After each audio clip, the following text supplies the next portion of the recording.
Cześć, nazywam się Zuza Woźniak i jestem architektką. Od 3 lat prowadzę swoją pracownię projektowania wnętrz WOS Design. Moją pasją są podróże i razem z moim mężem Rafałem w tej serii pokażemy Wam najciekawsze i najbardziej nietypowe hotele, zarówno w Polsce, jak i za granicą. Zapraszam! Dziś zabieram Was do miejsca, które ma ponad 160 lat historii i kiedyś było jednym z najbardziej luksusowych hoteli w całej Europie. To właśnie tutaj zatrzymywali się artyści, politycy i najważniejsze postacie tamtych czasów. Takich ciekawostek też Państwu powiem, że ten żyrandol, na przykład co mamy tutaj, to jest zrobione ze złota. Wow. Cały jest po prostu, że naprawdę robi wrażenie. Po latach wraca w zupełnie nowej odsłonie, jako część jednej z najbardziej prestiżowych marek hotelowych na świecie. A to wszystko w samym centrum Warszawy. A my zobaczyliśmy, czy faktycznie robi takie wrażenie, jak wszyscy mówią. Warszawa to miasto, które bardzo mocno zmieniło się przez ostatnie lata.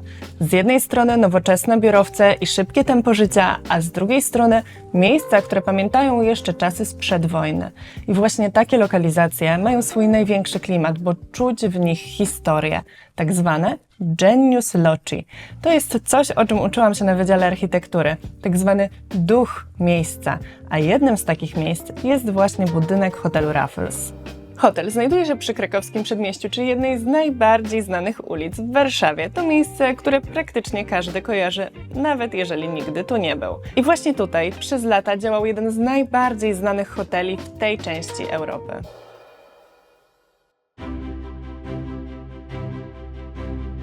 Budynek powstał w XIX wieku jako hotel europejski i od samego początku był symbolem luksusu. Został zaprojektowany przez Henryka Marconiego, który odpowiadał za wiele ważnych projektów w Warszawie. W tamtych czasach było to miejsce dla elit. Zatrzymywali się tu ludzie z całej Europy. Po wojnie budynek został bardzo poważnie zniszczony, ale później go odbudowano i przez lata pełnił różne funkcje.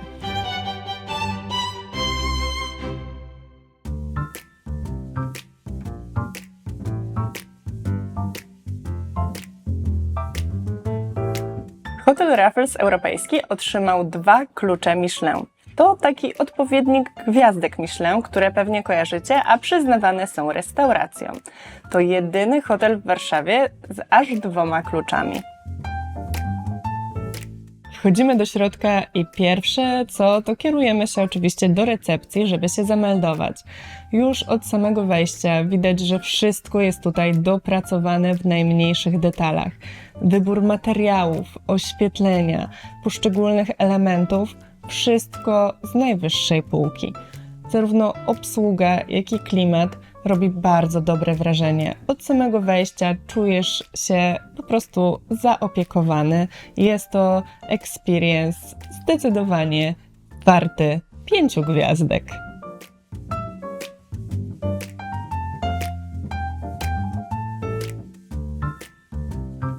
Tuż za recepcją znajduje się piękna grafika. Na pierwszy rzut oka dosyć abstrakcyjna. To od razu mogę powiedzieć, że to, co jest za recepcją, to jest mapa Warszawy, tylko taka dziwna, bo jest oznaczona złotem rzeka, woda jakby ogólnie z złotym kolorem, a to bordowe to są zielenie, czyli wszelkie jakieś tam lasy, pola mokotowskie, parki i tak dalej. Gdybym miała jednym słowem określić stylistykę panującą we wnętrzu hotelu Raffles, to byłby to eklektyzm. Co to znaczy? Oznacza to mieszankę różnych styli połączoną w spójną całość. Mamy tu zarówno elementy klasyczne, jak sztukaterie czy marmurowe posadzki, ale też elementy współczesne, jak nowocześniejsze meble ruchome, inspirowane klimatami retro, dywany czy sama sztuka. Są lamele, słuchajcie. To nie modne. To nie modne już. Ale nie, są w takiej proporcji, że nie jest to takie...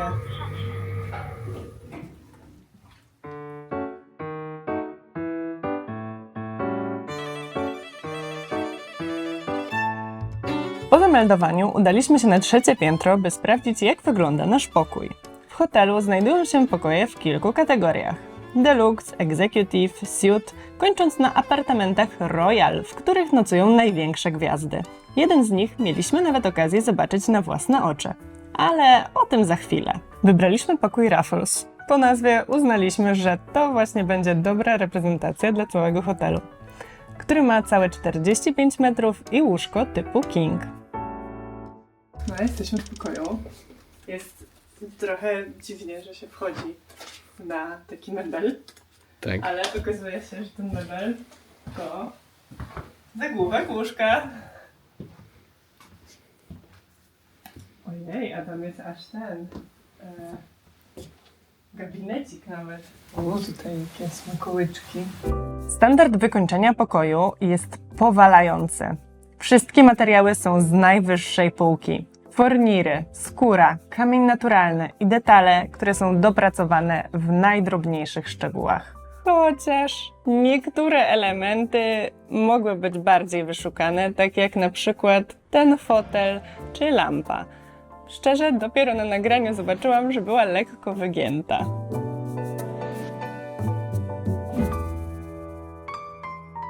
Widok z okna również jest godny zauważenia, ponieważ trafił nam się podgląd wprost na Stare Miasto i Pałac Prezydencki. Możemy prezydentowi zajrzeć w okna.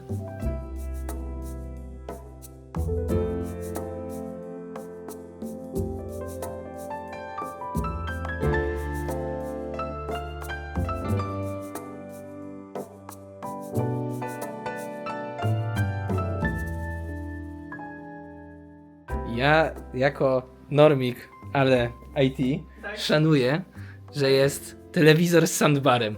Tak, Jakby- Szanuję, że jest to jakby... Zazwyczaj nie ma soundbara, a to jednak zmienia całkowicie odbiór tego. I można inaczej na to A ja spojrzeć. szanuję, że jest to skomponowane z tymi zasłonami, że ten telewizor jest taki wystawiony do środka. Natomiast to, co jest hitem, to jest to. Myśleliśmy, że to może jakieś menu, coś tego, ale uwaga. To jest pokrowiec na pilota. Bardzo elegancko.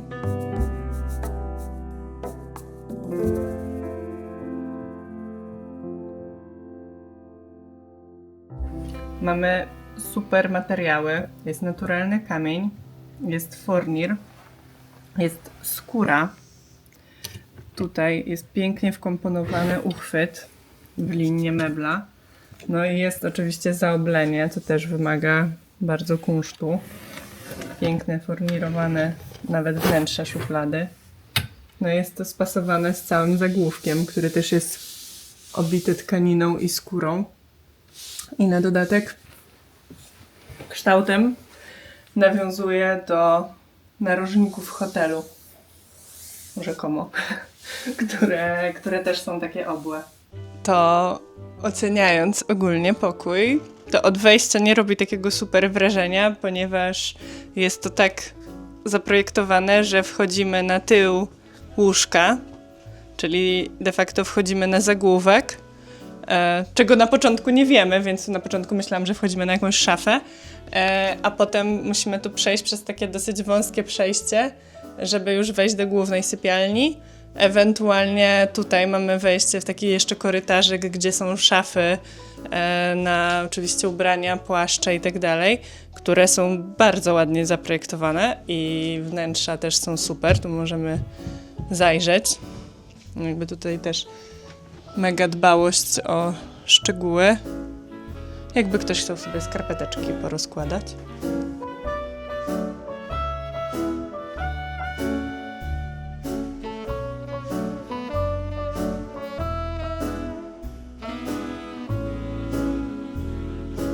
A tu wchodzimy do gabineciku, gdzie mamy chyba najpiękniejszy mebel, bo mamy tutaj z takiego forniru z czeczotem, czyli tym takim wzorem drewna, w takie maziajki.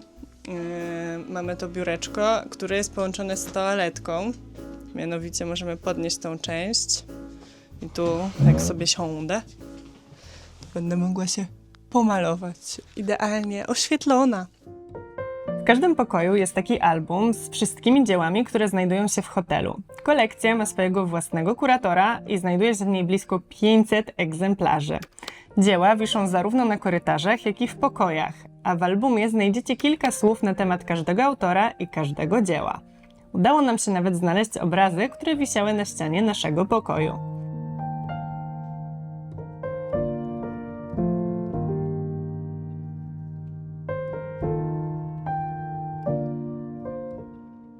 Cóż za przypadek, że również w ten weekend, gdy byliśmy w hotelu europejskim, wypadała nasza rocznica. Gdy usłyszała o tym obsługa hotelu, sprezentowali nam właśnie taki album, także będziemy mieć już na zawsze bardzo piękną pamiątkę z tego pobytu. No ogólnie VAT nie ma. Jedyne co to wejście, ale to też może nie robiłoby takiego wrażenia, gdyby to łóżko było pod którąś ścianą. A tak to jest zdecydowanie, robi wrażenie ten zagłówek.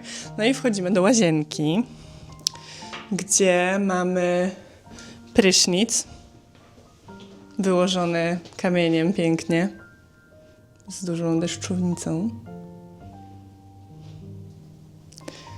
I tak samo mamy wydzieloną toaletę, chociaż uważam, że tu akurat drzwi mogłyby być zamontowane w drugą stronę, bo jeszcze nam się tu haczy o ten dywanik. No i cóż, mogę powiedzieć, no pięknie to jest zaprojektowane. Marmur, chromowane baterie i wszechobecne lustra tworzą klasyczne zestawienie, które jednak dzięki zastosowanym nowoczesnym formom nie wydaje się takie starodawne, a jest w nim pewien powiew świeżości.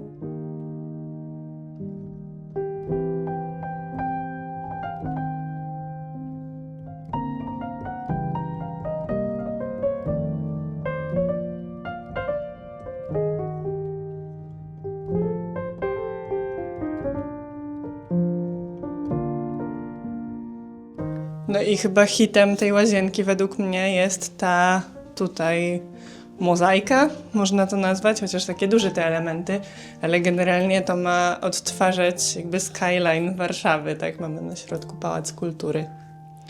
Jest to taki element trochę art deco w nawiązaniu do historii, no ale robi zdecydowanie wrażenie. W marmurze na wannie jest także wycięte logo hotelu europejskiego, które pojawia się jeszcze w kilku innych miejscach w pokoju. W cenie pokoju znajduje się także usługa butlera, który może nas wesprzeć w wielu kwestiach i na przykład zadbać o nasze rzeczy, oferując chociażby usługę czyszczenia butów czy też prasowania ubrań. Natomiast moim absolutnie ulubionym udogodnieniem było menu poduszkowe. Znajdują się tu najróżniejsze opcje, które zaspokoją nawet najbardziej wybrednych. Wystarczy zadzwonić do recepcji i zamówić dowolną poduszkę z dostawą prosto pod drzwi. Tu można sobie ten zagłówek obejść dookoła. I to tyle, jeśli chodzi o pokój. 1 na 10 to chyba daje... daje chyba 9. 9. Pokojowi. Temu pokojowi, bo i tak to nie jest najlepszy hotel, więc nie mogę mu dać mu 10, bo jest... Najlepszy hotel czy pokój? Najlepszy, hotel jest najlepszy chyba, zobaczymy jeszcze kiedyś, ale... Nie najlepszy pokój. Nie najlepszy pokój. Nie, że jest słabe, tylko że są apartamenty, a my tutaj poszliśmy w pierwszym odcinku na tańszy hotel, na tańszy pokój, żebyśmy potem w przyszłości mogli zrobić na 10 000 subskrybentów większy pokój. Kiedyś wrócimy.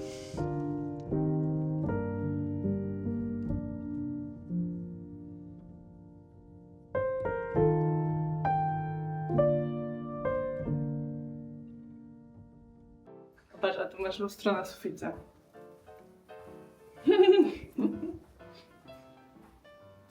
Idziemy na dół. Idziemy na dół. Chcemy zobaczyć kawiarnię. Bar zobaczymy pewnie może nawet wieczorem. Może po kolacji. Tak. I co? Zobaczymy jak to jest, pokażemy wam. I co? Poświętujemy też. Tak. No, a może teraz się przejdziemy, jeszcze zanim usiądziemy, Tak. to się przejdziemy po całym tym parterze. Tak, ponad 20 mamy Kolację. kolację. Na parterze i poziomie -1 znajduje się cała seria udogodnień dla hotelowych gości. Jest również łącznik z butikową galerią znajdującą się w tym samym budynku, natomiast lobby wypełnione jest po brzegi sztuką. Przez całą jego długość ciągnie się dywan w takie paski, który jest reprodukcją jednego z malarskich dzieł, które też możemy zobaczyć w hotelu. Natomiast pod sufitem znajdują się fantazyjne lampy, które tworzą razem instalację o nazwie Konstelacja. We wnętrzach hotelu zachwyca przede wszystkim wykorzystanie elementów połączonych z jego historią, takich jak na przykład stary żyrandol zawieszony w lobby, ale w formie rzeźby podkreślonej jeszcze dodatkowo lustrami. Tu chciałam powiedzieć, że to jest żyrandol oryginalny z tego jakby sprzed remontu hotelu europejskiego. I on jakby nie został powieszony na suficie, tylko został powieszony na ścianie jako dekoracja, w sumie na osi głównego wejścia tutaj. I został tak podkreślony lustrami, że możemy go obejrzeć z każdej strony.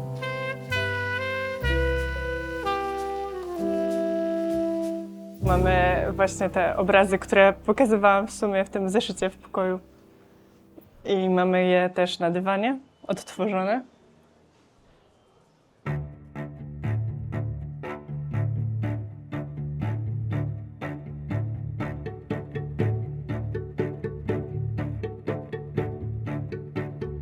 To jest dodatkowe wejście i jest taki kącik trochę historyczny, bardzo dużo zdjęć hotelu z starych lat. I co ciekawe, tutaj jest właśnie odtworzenie tego oryginalnego wejścia i takiej zabudowy na klucze z dużą ilością szufladek. Natomiast obecnie jest to przerobione na szafę i widać, które uchwyty są tak naprawdę uchwytami, za które się otwiera szafę. To takie najbardziej wyzłocone, bo pozostałe są tylko dla dekoracji, a otwierają się całe 4 drzwi.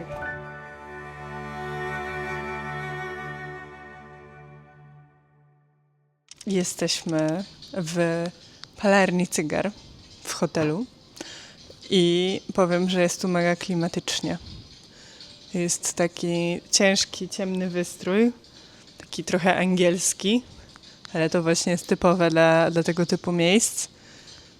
Ale jest to naprawdę pięknie zaprojektowane. Dla gości dostępna jest zarówno selekcja cygar, jak i whisky, z czego nie skorzystaliśmy, ale szczególnie zachwyciły mnie tutaj piękne, naprawdę piękne drewniane kasetony pod sufitem z wymalowanymi kwiatami.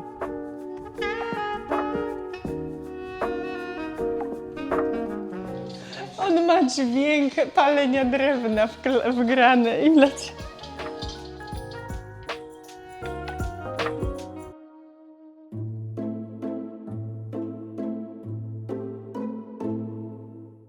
Jest też kawiarnia-cukiernia z pięknym, dekoracyjnym wystrojem i przepysznymi ciastkami, lodami, kawą. Historia tej cukierni, Lurs, sięga 1873 roku w tym hotelu właśnie, a ciastka, które możecie tu zamówić, naprawdę są równie piękne jak te wnętrza, a sernik, pyszny, kremowy sernik, który tam jadłam, zapamiętam na długo. Zaraz za rogiem znajduje się zadziwiająco jak na hotel przyzwoicie wyposażona siłownia, a na gości czekają tam nie tylko ręczniki i woda, a nawet maszyny, które mogą zaprogramować Wam trening.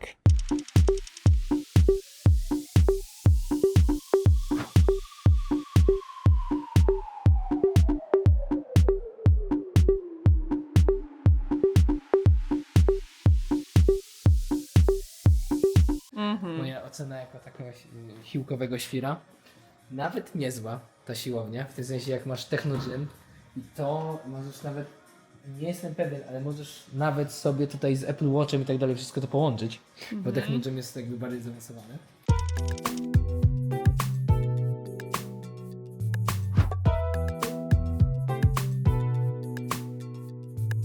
W piwnicy znajduje się strefa spa, gdzie znajdziemy menu pełne zabiegów i masaży, a także basen oraz sauny.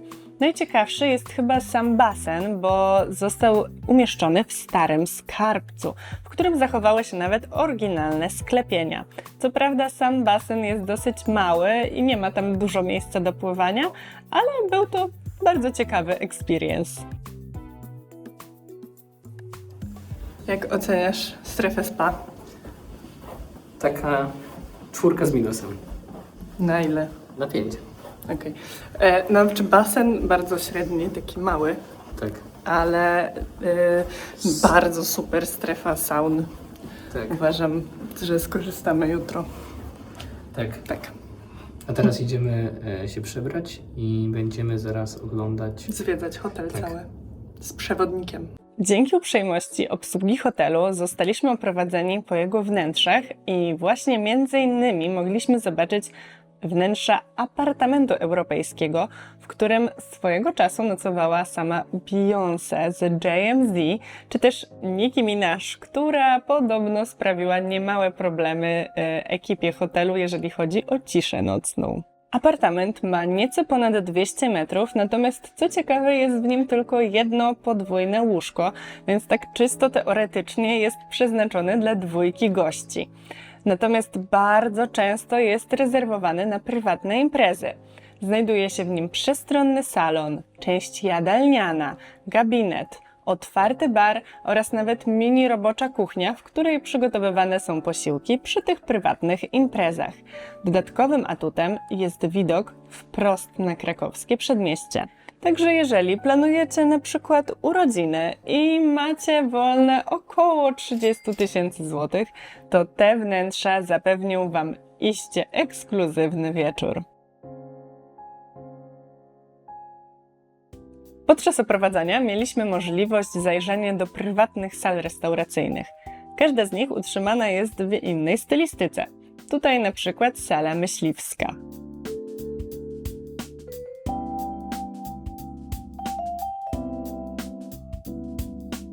Poznaliśmy jeszcze więcej jego historii oraz zobaczyliśmy na przykład zdjęcia z legendarnych potańcówek, które odbywały się w tych wnętrzach regularnie przed zniszczeniami wojny. Były takie długie stoły, właśnie jak tutaj na obrazie.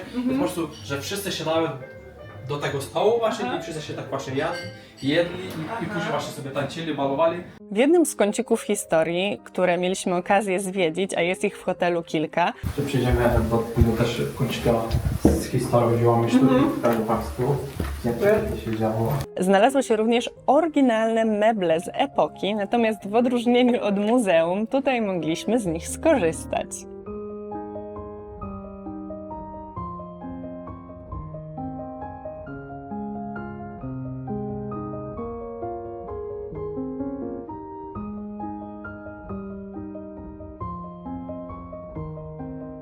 To jest jakby dzieło sztuki, które zostało zrobione w samochodzie. Państwo zgadną, co to jest za samochód. Otwarty bagażnik! Tak, dokładnie tak. Wygląda jak Volvo. Dokładnie tak, to jest właśnie Volvo WC60.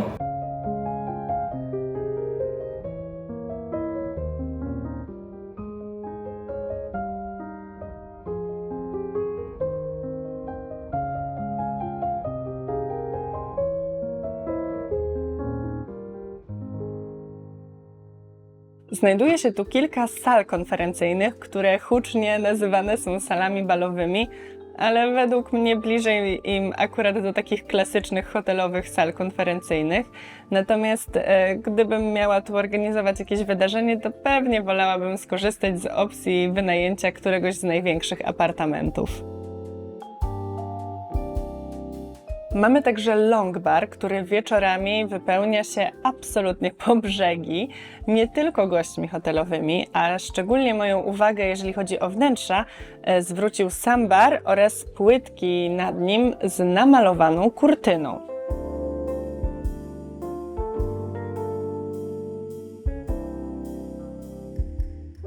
Jak się spało? Dla mnie dobrze. Fajnie było. 2-metrowe łóżko, jeśli chodzi o wszerz. Wzdłuż też? Wzdłuż też. Może więcej. O, niektórzy tu śniadanie zamówili. Tak. Nie, ja wolę tam pójść zjeść śniadanie w sumie. Będzie więcej do wyboru. No właśnie, właśnie. Hotelowa restauracja Europejski Grill serwuje zarówno śniadania, jak i regularne menu. My skorzystaliśmy z opcji śniadania i było naprawdę przepyszne, ale też dosyć drogie. Wnętrza restauracji są raczej spokojne, ale moją uwagę przykuły szczególnie drewniane posadzki, piękne i w wielu rodzajach, oraz ogromne, naprawdę gigantyczne, dekoracyjne talerze wiszące na ścianie. Jednakże, jeżeli macie ochotę na obiad lub kolację, to bardziej polecamy restaurację Epoka, która znajduje się w tym samym budynku. Mieliśmy tę przyjemność zjeść w niej kolację degustacyjną. Pachnie jak zupa ogórkowa. I było to naprawdę niezapomniane przeżycie. Co ciekawe, między restauracją a hotelem znajduje się tajemny łącznik, przez który przeprowadził nas kelner na koniec wieczoru, dzięki czemu nie musieliśmy iść po śniegu. A obydwie te restauracje, co ciekawe, mają rekomendację Michelin, o której mówiłam na początku filmu.